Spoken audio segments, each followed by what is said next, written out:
Changing up things a little bit, we wanted to ask a little bit about James Toney and what went wrong for James in his last fight with Peter. He just really flat in that fight, just had no energy whatsoever. Just even warming up in the dressing room, I was worried about him because he just was kind of flat, and it really showed in the fight. And I think, just one of those nights, just a bad night. And Sam Peter fought a great fight. He fought a much better fight than he did the first time. He made some adjustments, and he was in better shape than he was in the first one. And he fought a good fight. I got to give it to him. He fought well. Aside from being flat, were you pleased with the shape that James was in? It was obvious that it was better than the last fight, but was it still good enough? Like, was it where you wanted to see it? It's still too heavy in my mind, and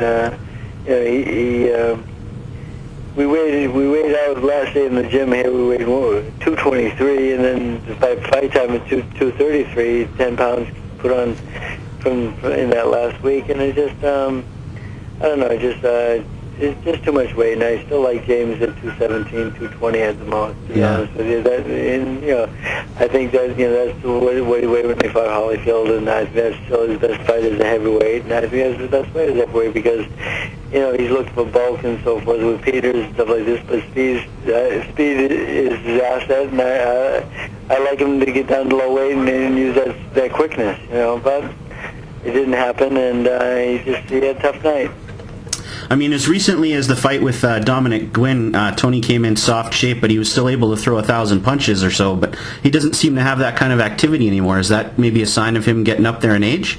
Possibly. I spoke to James about that and John Arthur about that. I said, might be time, and if James comes back to the gym and starts working again, and if I don't see signs of if I don't see things that I want to see, and positive things and so forth, and if I see him getting hit too much and maybe being like it was in the Peter fight, I will tell him that I think it's over.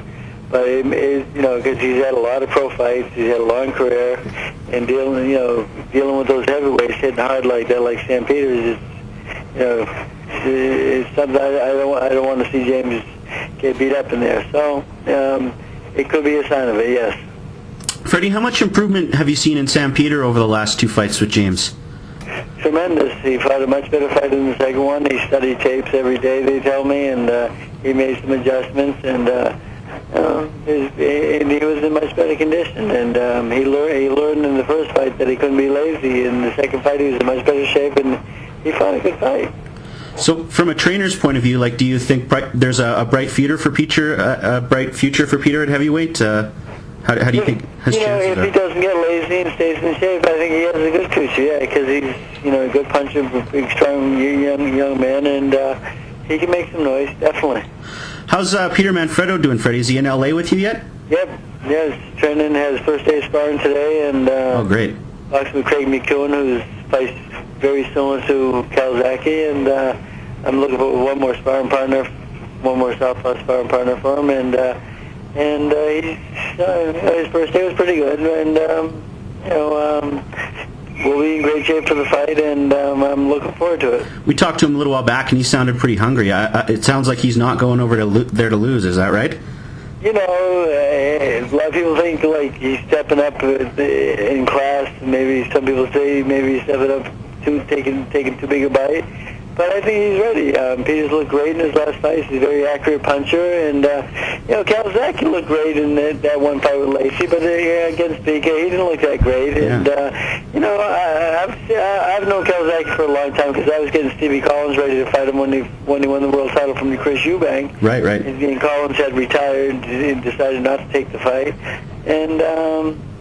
Calzaghe's been around for a long time, and he's a crafty fighter, but he's not unbeatable, and I think Peter has a good shot. Last thing we wanted to ask you about was that it was a great announcement to hear Israel Vasquez is going to fight Rafael Marquez. What a blockbuster fight that is for the lower classes. What are your thoughts on that matchup? So, I mean that's like fight of the year. Yeah. On paper at least. You know? And it looks like a great fight. Two game guys who, it's going to be a give and take type of fight. And it's obviously a real tough fight, and Israel's training really hard for it. He boxed well today, and I got some good sparring partners for him, and he's doing well. So is he pretty excited about this opportunity? What's that? Is he pretty excited about this opportunity fighting Marquez? I am. It's a great fight for us, and a fight that Israel's looking forward to, and it's going to be a hell of a fight, that's for sure. So Marquez has been at 118 his whole career, and the fight's at 122. Is Israel going to be the bigger man, and is that going to play a role for him in the fight? I think so, because he gets hit and he gets wobbled a couple times. He hasn't really gone down that many times that I've seen, but I've seen him hurt a couple of times and so forth. And if Israel hits him, I do believe Israel can hurt him. But he's a great puncher too. So it's, both guys are really good at their weights and so forth. But I think Israel has a little bit of an advantage in being at 122. But Israel's having a little bit of trouble making the weight now, and I think this might be his last fight at 122, and we'll move up to 26 pretty soon. Well, it's a great choice for a last fight. That's going to be a blockbuster. I think that's all we had for you, Freddie. I just wanted to say thanks again. We really appreciate you taking the time to talk with FightFan.com, and best of luck, and we'll maybe catch up with you in a little while here.